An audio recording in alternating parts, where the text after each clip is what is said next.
কি ব্যাপার ভাবি, তুমি এই অসুস্থ শরীর নিয়ে রান্নাঘরে কি করতে যাইতেছ? বাইরে রান্না করতে হবে না? রান্না না করলে সবাই খামু কি? সেটাও তো কথা, রান্না না করলে আমরা সবাই খাইমু কি?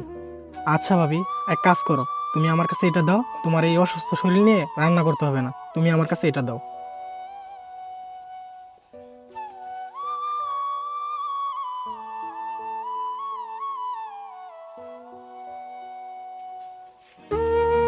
আরে ভাই আশিক, তুমি এটা কি করতেছো?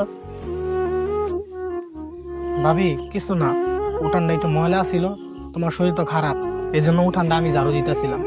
ভাই, তোমাকে এসব কাজ করতে হবে না। আশেপাশের লোকজন দেখলে কি বলবে? আরে ভাবি, রাখো তো মানুষের কথা, মানুষের কথায় কান দিলে হবে? তারপরও ভাই, ভাবি কোনো কথা না বইলা তুমি চেয়ারে বসো, আমি উঠানটা ঝাড়ু দিয়ে আসতেছি।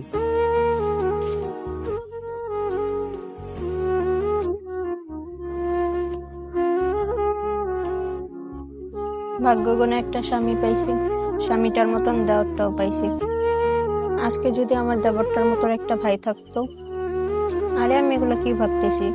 ও তো আমার দেবর না, ও তো আমার ছোট ভাইয়ের মতনই। আরে না না, এটা কি ভাবতেছি? ও আমার ছোট ভাইয়ের মতন হবে কেন? ও তো আমার ছোট ভাই।